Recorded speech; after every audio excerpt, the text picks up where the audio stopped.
Welcome to the Fearless Mom Podcast, where our goal is to give practical tips and tools to help moms actually enjoy parenting. Whether you're watching or listening by yourself or you're with a group, we're just so glad that you've joined us. And remember, we never want to add to your already long to-do list. We just want to help you be intentional with what you're already doing. Hey there, Fearless Moms. I am Julie Richard, and we're so glad that you're joining us today. Love technology, the fact that we can talk to so many moms, some here in Austin, some outside of Austin. And I want to welcome in our special guest this week. Our special guest on today's podcast is my friend, Heather Palacios. Heather, you know what? First of all, I want to say thank you for being here. Second of all, I'm so grateful. And second of all, I want you to introduce yourself to our moms. Okay. Well, hi, Fearless Moms. Love what you guys are doing. And I love a mom. Love a mom. I am one myself. I'm also a wife, and I'm also a pastor's wife at Church by the Glades. Whoop, whoop. Shout out to David and Lisa, whoop, whoop. pastors. Church by the Glades, for those of y'all who don't know, that would be Lisa Hughes, my BFF, and her husband. Yes, they are my pastors, friends, and bosses, all in one enchilada. And my husband and I are on staff there. We're raising 2 teenage boys here in South Florida. And I'm on staff part-time because I spend the other half of my time advocating for people to not attempt suicide. And that's a pretty big passion of yours. Now, this is Mental Health Awareness Month. And so I know, because that's your passion, Heather, that this is not the first podcast you've jumped on in May. And so I seriously, I thank you so much. We talk so much about a mom embracing the responsibility for her physical health, her relational health, her spiritual health, and her emotional health. And so we want to share, particularly this month. We talk about it all the time, about there's no shame in postpartum depression. There's no shame in depression, whether you have a child or not. We really want to bring it into the light. The enemy is a master of making you feel like you're the only one. And if he can make you feel like you're the only one, that's when shame sets in and we don't say it out loud. And so we want to create a shame-free, guilt-free, judgment-free zone where moms can speak truth and speak up about how they're really feeling. Whether it is, I have a new baby and I don't even like this. And here I prayed for this baby. Why am I depressed? There's so many things. And so it's just a cycle. But we know that this is your passion, Heather. And so you do spend half your time on staff at Church by the Glades and the other half speaking to groups. And I know that you go all over speaking about how to keep people from committing suicide. So tell us, Heather, why that is so important to you. Great question. It's important to me because it's been my biggest temptation. You know, when we talk about temptations, we all are tempted by something. Even Jesus was tempted, you know, so it doesn't elude any of us. But I think it's, you know, there's a lot of people that have temptations with food or spending or addictions or codependency. There's all kinds of things we can have as temptations. Mine is to kill myself, plain and simple. And that has been a battle since I was 8 years old. And that's been, you know, corroborated with my family members, because it was at 8 years old where I got out my little butterfly stationery on 254 South College Drive in Bowling Green, Ohio, and penned a letter and mailed it with no one knowing to my grandparents and expressing that I wanted to die. And today that would be considered, you know, a suicide letter. But that kind of began a journey, and I'm 47 now, of fighting a real palpable temptation in my head to die when God wants us to live. And I'm gonna jump in, and I'm gonna say again, thank you. Thank you for having the courage to share your story. Thank you for being brave when I know the enemy must be saying, don't say that out loud. We know, I know you personally, so I know the reason you continue to say it is to remove isolation, because you know there are others who are feeling that way. And you share your story to help others. That is your sole motivation. And we know that there are people listening who may be feeling it. We know, just based on statistics, there are people hearing it who know someone who is feeling that way. And so thank you. Thank you for sharing your story. Thank you for sharing it with our moms. And we're going to get a little bit more into how we can help our children, but talk a little bit about your journey and how you got from that at 8 to where you are now, helping other people. You still fight that. I do, as recently as 2020. So, there's kind of some markers where, there's just, again, evidenced by the journals I've kept since I was 8, where the battle ensued pretty intensely, where I had a plan or acting on it. That would have been at 8 years old, 14 years old, 21 years old. And then again, when I was 29 years old, and this time married to a pastor, Raul, who I'm still married to. Yes.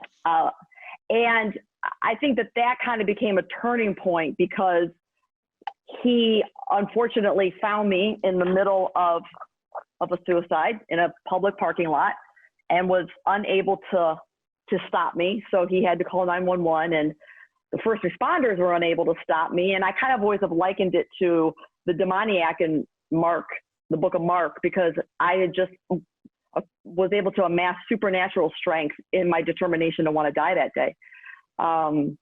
But they were unsuccessful to subdue me, so they had to tranquilize me and knock me out. And the hospital sent me to a psych ward, and I didn't have a say in the matter. In South Florida, if you are a threat to yourself or others, the state can step in and they can detain you for 72 hours in a psych ward. And so on July 30th, 2000, Julie,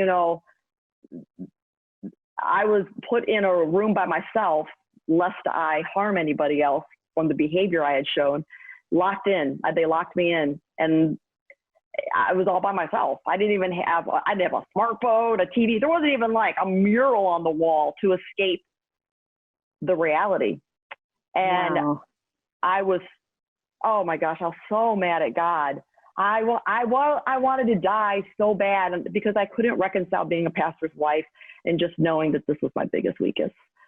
But he did not let me die. And not only that, but he just met me in that psych ward that night. And I say that not to sound like a, butterfly, rainbow, unicorn Christian that doesn't live in reality. I say it because there literally was nothing else and no one else in the room but Jesus Christ.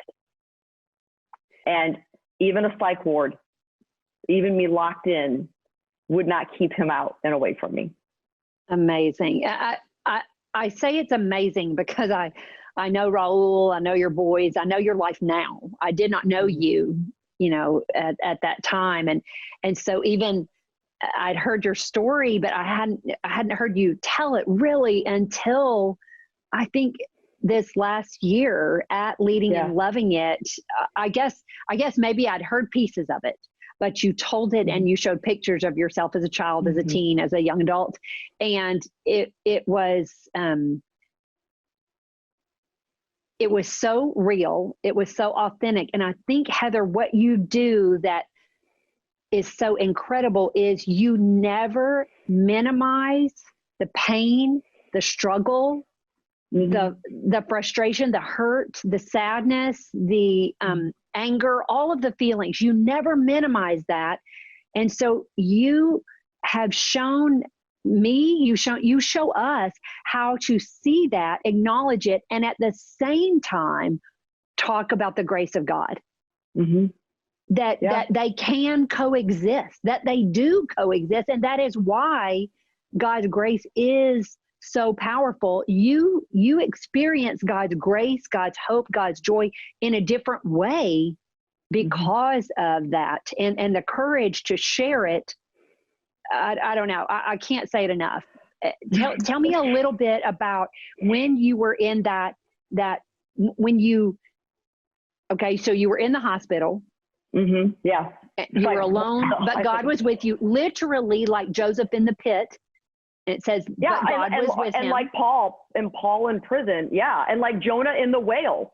I mean, nothing can keep Jesus away from us. Nothing. And there's nothing you can do or feel right. that will separate you from him. No, I was very mad that I had tried so intentionally to die, and I was still living. And I let him know that. I let him know it, you know. But I just made a deal with him that night. And I don't know if you can make deals, but I think he gives concessions to people like me. You think he has different rules? Okay, then. Yeah. No, I think he's like, it's Heather. Let's just let this one. Okay. I think yes, God has a sense of humor.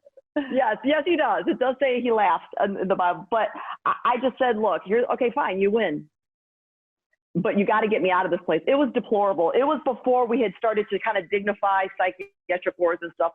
So I felt like such an animal. But I said, if you can get me out of here, I'll dedicate the rest of my life to helping people not end up here. And here we are, 21 years later, each holding up to the end of that quote unquote deal. It's pretty amazing. And I know that you said you've struggled with it, with thoughts of suicide, as recently as 2020. Tell us a little bit about that, because, you know, we've all experienced, and we've been in a series called Parenting Forward. And our first couple of sessions were taking an honest look at how 2020 and the 15-month pandemic has affected us. And some of us have not really acknowledged it, and our bodies tell us the truth. And so how the stress is showing up in everyone in different ways. And so we've all experienced it to some degree. Not everyone has experienced the same level of stress. Some jobs actually were thriving during the pandemic. You know, if you're in a delivery service, and others were totally shut down. Many lost their businesses. So everyone has experienced it, and everyone has been impacted, but to a different degree. Same with our emotions. We are all impacted in a different way, but it is our responsibility to say, all right, spend a moment and say, how am I feeling? How have I been impacted? We're not afraid of loss, disappointment, hurt. We see that, we name it. And now we go, okay, what do we need to do to move forward? So you're very honest with your experience, your feelings, and how 2020 impacted you. Ooh, 2020 was, 21 years had passed since, or 20 years had passed since that encounter with God in the psych ward. I had still battled all those last 20 years, but I worked hard at my thorn in my side.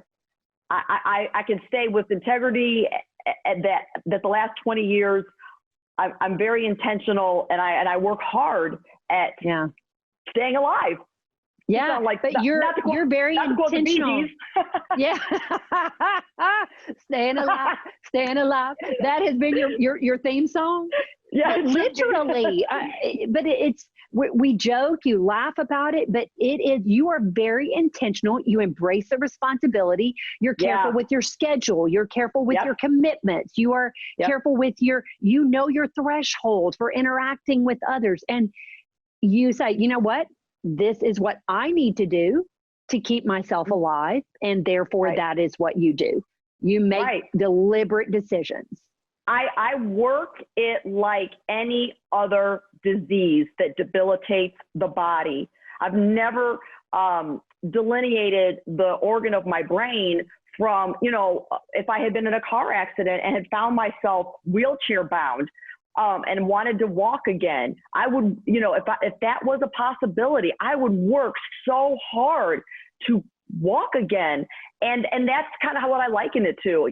I can be alive. I can fight these thoughts. Jesus is life, and I know that his life is in me, but you gotta work hard, and I do. And then 2020 came, just tested everything.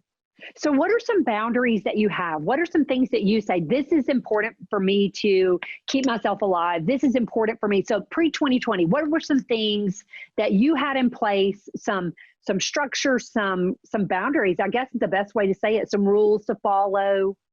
Yeah, great question. I regularly see a Christian psychologist, and I regularly journal.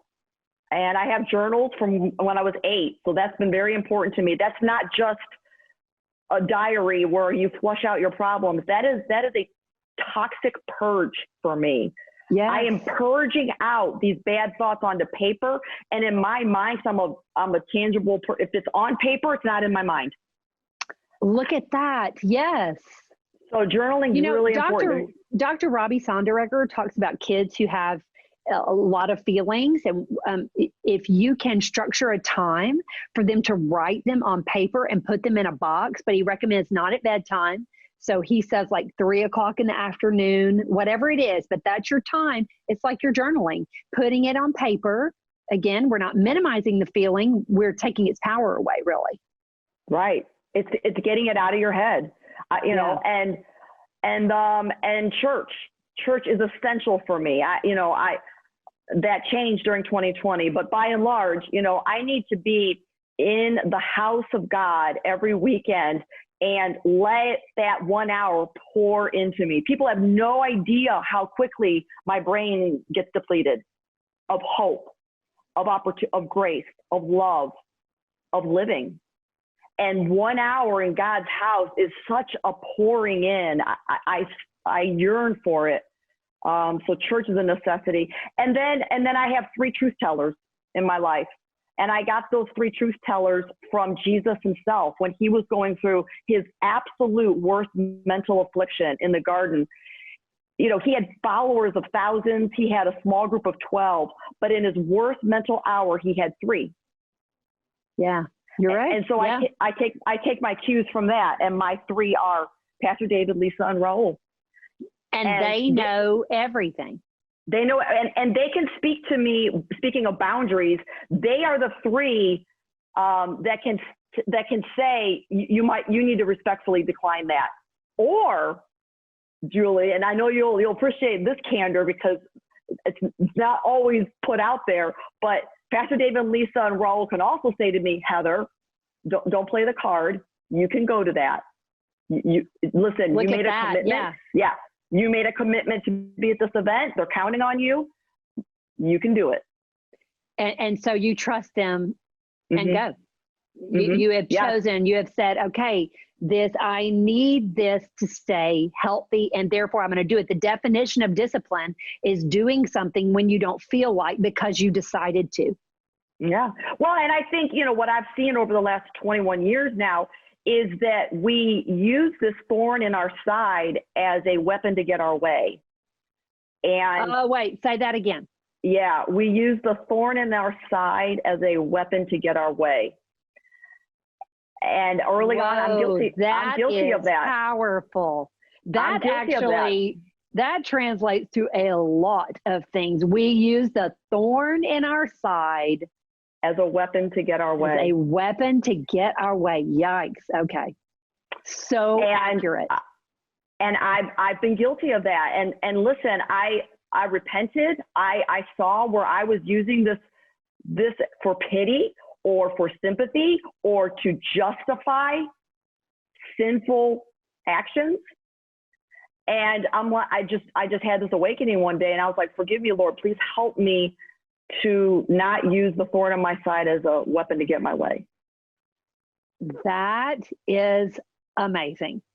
That again, that translates, that goes way beyond mental health. Okay. So now you found yourself in 2020 and the boundaries that were there before. You've said, you know, I need to be in church. I know when I need to be with people. I know when I need to be away from people. And all of a sudden we're shut down in complete isolation. And we always talk about the value of solitude. And solitude and isolation are not the same thing. Solitude is an intentional choice to Right. be alone with your thoughts, be alone. But now isolation is not good, and it's dangerous. Solitude can actually lead to more self-awareness, more peace, more hope, but isolation, not so much. Right. So tell me a little bit about that. Yeah. I mean, again, getting my cues from Jesus, as somebody that can, my brain can be on fire. So taking my cues from Jesus, I do need to sometimes get away and have solitude. And that is part of just my protocol for myself. But you're absolutely right. Isolation, when you look at the historicity of the Bible people, when they started to dance with the devil of their own death, Elijah, Moses, Jonah, Job, they were alone. They were isolated. Yeah.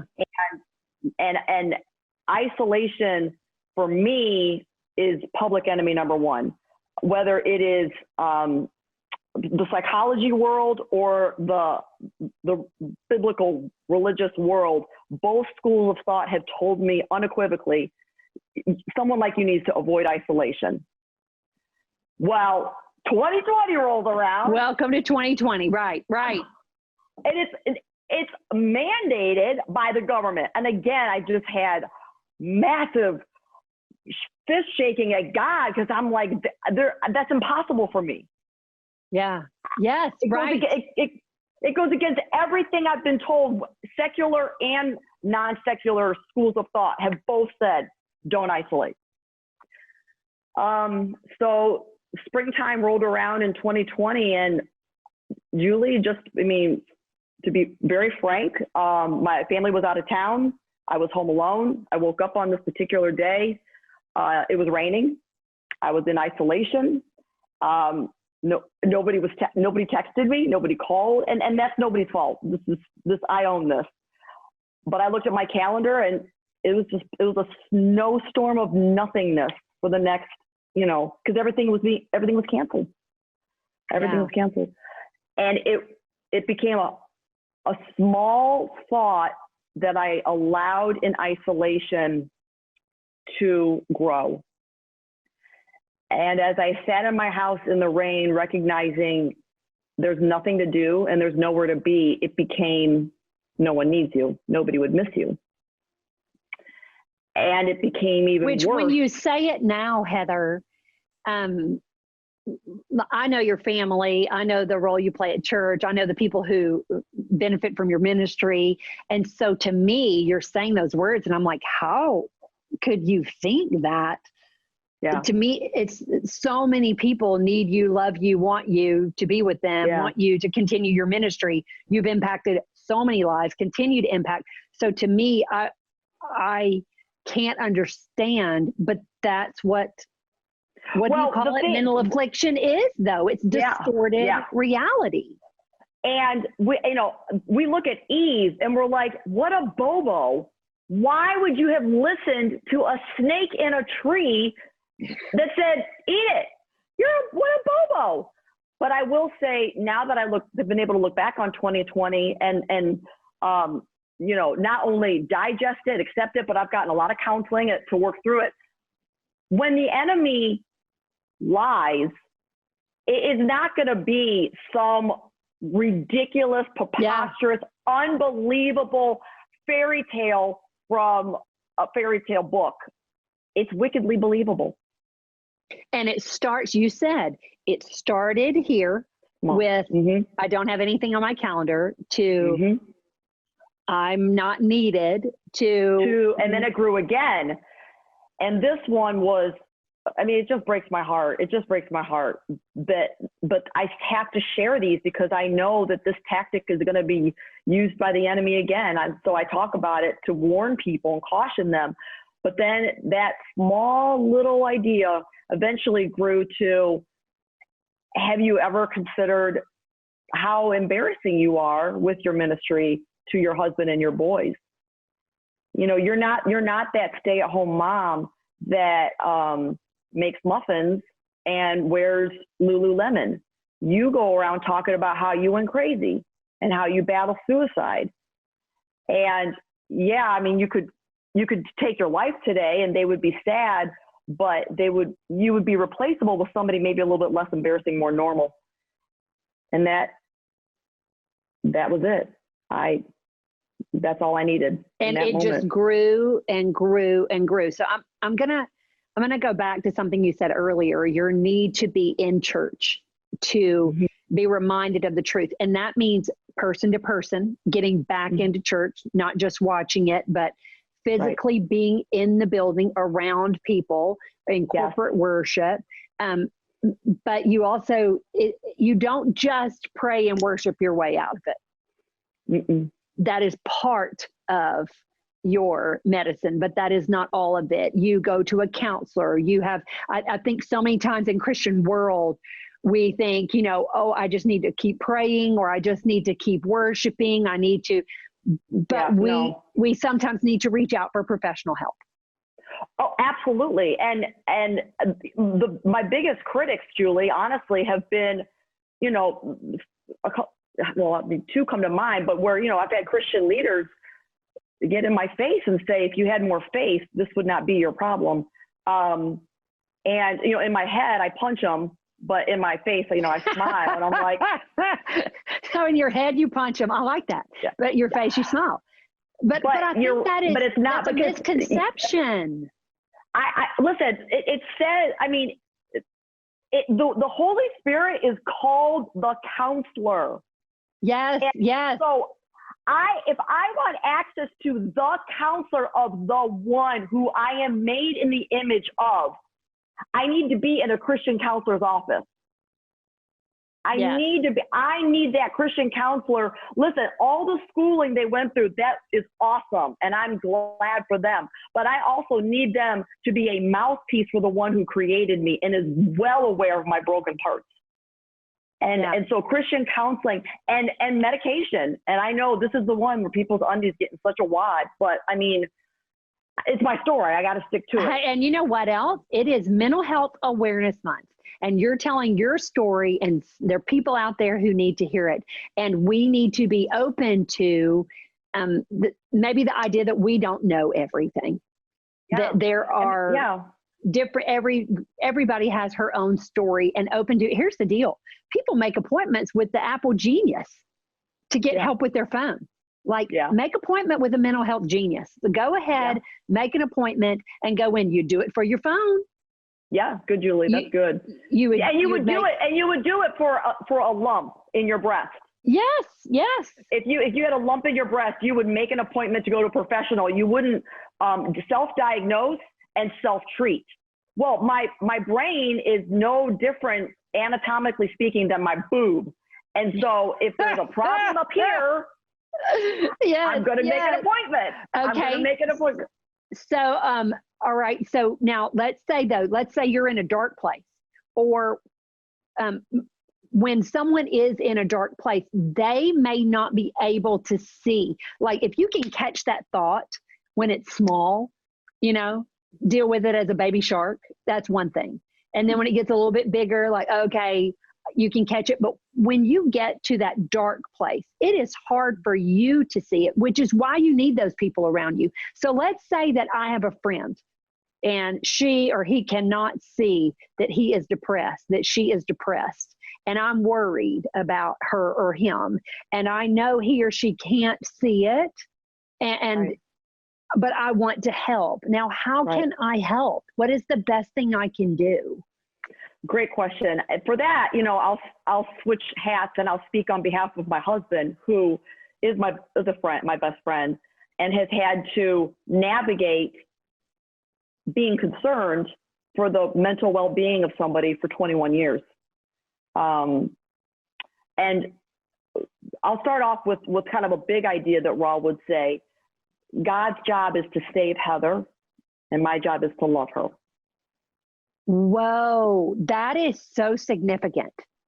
If you have somebody in your life, if you're listening or watching who is struggling, and I know you use the term with mental affliction, when their mind takes them to a dark place, darker than we can imagine. If you have someone, repeat that again, what Raul says, because that is so, so wise.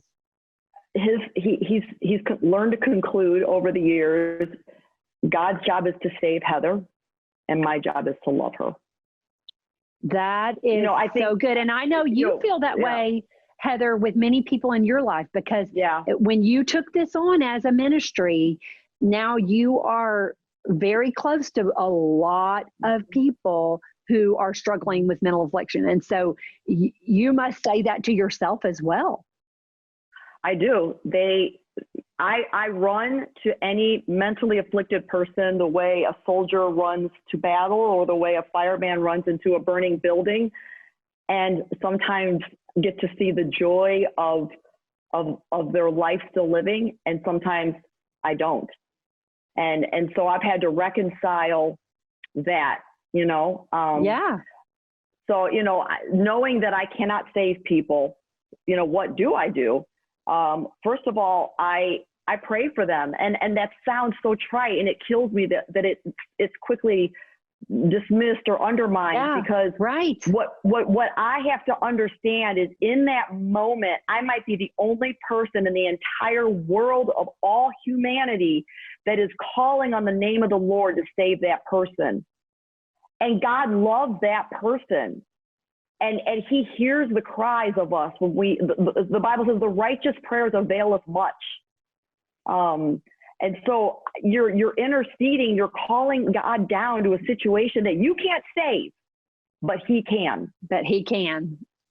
He can. So that's significant to recognize your responsibility and where that boundary is, and then to pray. That is excellent. But if you've got a friend that's mentally afflicted, and I use mental affliction because under that umbrella is mental illness, circumstantial, seasonal, chemical. I mean, even Jesus was mentally afflicted. So there's all varying degrees of it. But I use it because that's a broader term. But if you have a friend that is, you pray for them. You've got to pray for them. Put a sticky note on your bathroom mirror with their name on it and text it to them. This is here because I'm praying for you. Know that you can't save them. And that's kind of like where my life boxes come in. This is where I've been able to partner with people that don't know what to do. And I ship out these life boxes now that include the essentials that I've needed when my mind's in a dark place. Okay, so if I have a friend, a neighbor, a spouse who is struggling, so number one, I recognize what I can and cannot do, and then I pray to the one who actually can save, and then I can reach out to you to help with a life box. Can you tell me a little bit more? Do you have a life box to show us? Why? I thought you may. Gee whiz, look what I got. Look at that. A wonderful life box. Okay. These are free. We've sent out now over 600 of them. And what they include is the 3 essentials that I've needed to keep going. And so every single box gets a Bible and a journal with a pen, and an invitation to my church. And I don't ever want to take somebody away from their church, but a lot of the people I'm sending life boxes to don't go. Don't have a home church, right. They don't have a home. And so ours is available online. And so at the very minimum, they can hop online and get that 1 hour of pouring in to them. So those are the 3 essentials. But I never wanted to feel like a bait and switch, Julia, because I'd say about half of them have gone to people who are not of faith. It doesn't matter. They're getting a Bible, a journal, and an invitation with our church. Sure. Okay. But to make it fun, to make it, encouraging, to lift them up, I made one for a woman. I make them for kids, men, women, old, young, I even have Spanish boxes. But for this, we'll put in lifesavers, not because I'm a lifesaver, but because Jesus is. Choose life wristband, box of prayer cards, hot tea, feels good when you're sad. Love it. Nail file, chapstick, a 1-minute devotion for women, sticky pad, a coloring book. Coloring's good to do when you're down and out. And this is a forget-me-not. This goes in the boxes that I send to people that have lost someone to suicide. Yeah, so, when someone gets a box, they say, someone was thinking of me. So I am I'm important to someone which is amazing. Yeah. And then they get the practical, which we know research shows, whether it's the coloring that increases serotonin and reduces cortisol, the smell, we know that smell and sound override our prefrontal cortex and take us right to a positive feeling, any association, a positive experience in our past. We know that scripture reminds us of truth, and that worship reminds us of truth, and that God does love us and is for us. So you've got some very practical tools. How does somebody get a box to someone? So all they got to do is just email info@wonderful.com with a name and address. They can give an alias name if they would like. I've had people give alias names because I've sent them to people as young as 6 years old. So yeah, well, I'm going to come back to that. So the email is info, INFO, at wonderful. So WOND and then her, HER, and then FUL, wonderful. You mentioned that you've sent them to kids as young as 6. You've also mentioned that you started struggling. You have journals that document that you were contemplating suicide when you were 8 years old. We know that through the pandemic, we heard from Sissy Goff, who is at Daystar Counseling in Nashville, that her clients have definitely, they're seeing younger and younger experiencing, not just her clients, but I believe she was doing research on the last book, and she saw how anxiety was turning to depression at a much younger age. And we definitely have seen more children, research has shown, contemplating suicide. Moms, we're not telling you this to scare you. I'm saying this because I know there's a mom out there whose child has mentioned it, and you're afraid and you feel like it may be just you. You're not alone.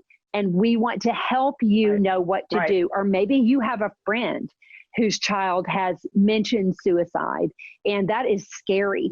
That is, I can't imagine being a mom and hearing my child say that, particularly at 6, 7, or 8. We want to remind you, if that is you, you are not alone. But we want to actually give you some tools, something that you can do.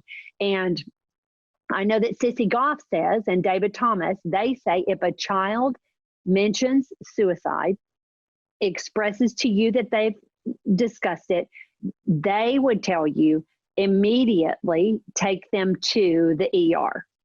We know that other counselors say first ask if there is, do they have a plan? That can let you know if it is just a whim, a recent thought, or if they've been thinking about it, as you say, and the thought got bigger and bigger. And so they suggest that you take them to the ER, because at the very least, your child hears, I hear you, I love you, and I want to help you. Even if they're bluffing. Even if they're bluffing, to respond like, I hear you, what you're saying, and I take this so seriously that we're going to get help immediately. And so what would you say? Yeah, I mean, have anything to add to that? I agree with it. I agree with all of it. And I have seen that often, where parents will reach out to me and they will be like, she's always doing this for attention, or he's probably doing this for attention. We're not going to be the experts on that.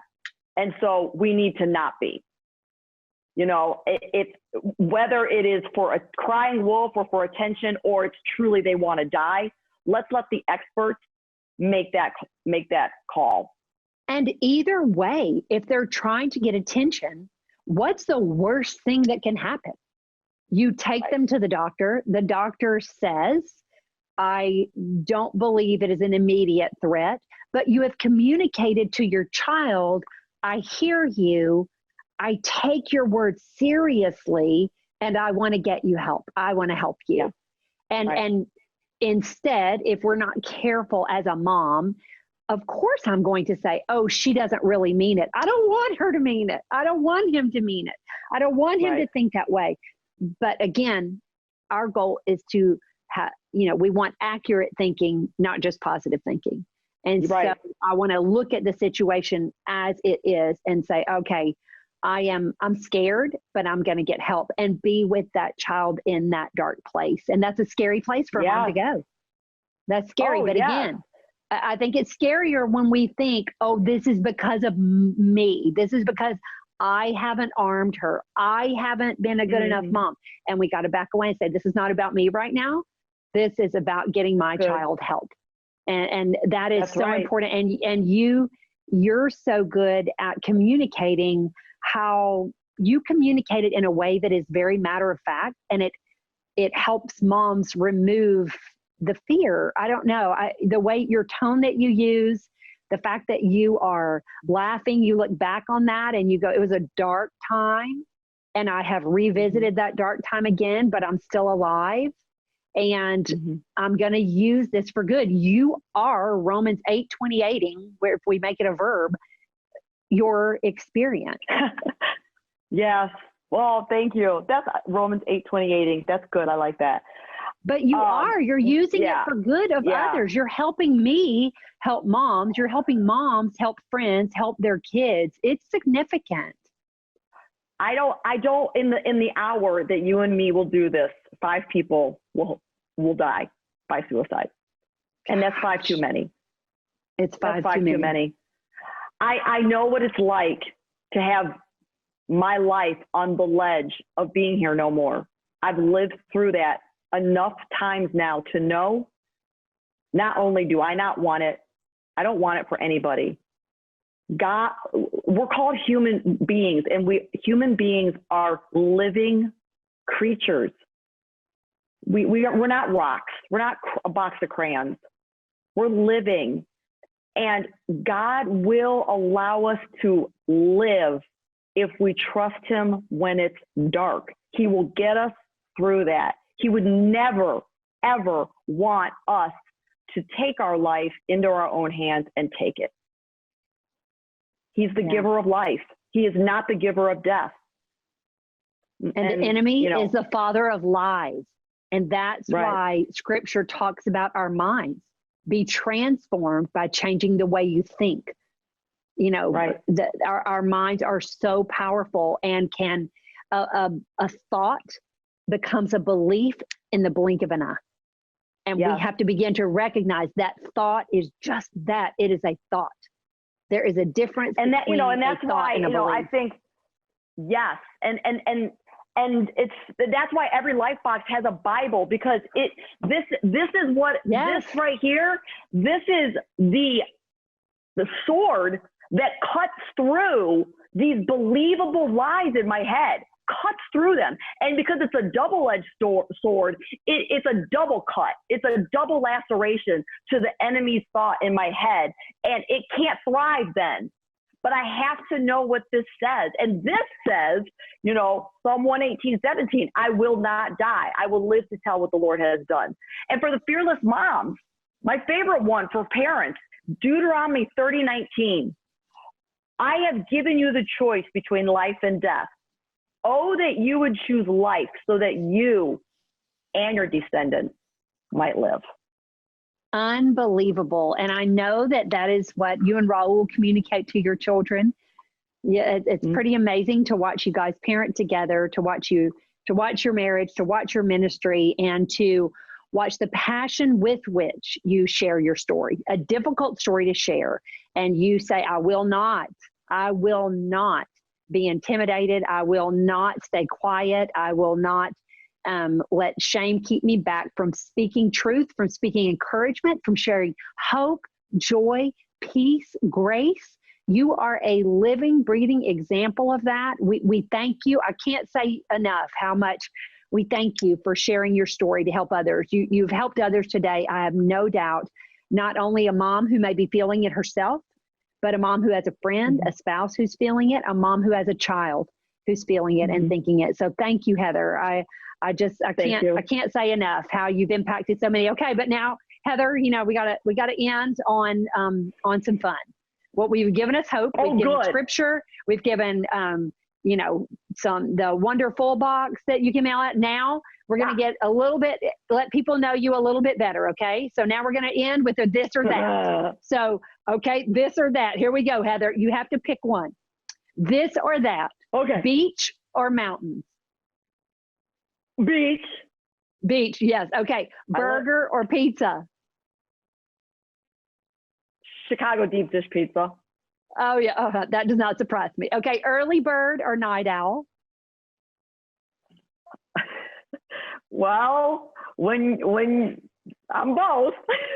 When I'm not on medicine, I'm both. Okay. So are we talking Medicaid? Are we talking Medicaid, Heather, or non-Medicaid? Okay. What is medicated, Heather? What is she? Is she an early bird or a night owl? Early bird. Okay. What about early bird? Okay. Saver or spender? Spender. I thought, do I even need to ask this one? But that's because I know Raul also. Oh, God. Okay. Okay, ready? Fast food or fine dining? Fine dining. Oh, I'm a fast food. I don't know. I'm fine dining too, but I would eat a burger off of China, Really? off of fine China. Yeah. Wait, are you a spender? I got to ask really quick. Are you a spender or a saver? Well, this is what Mac would say. Mac would say, I'm a saver, except at Christmas. Okay. Okay. Does that make sense? Okay. How about this one? Adventure or familiar? Adventure. Okay. Ready? This is always JT. Does JT mean James Taylor or Justin Timberlake?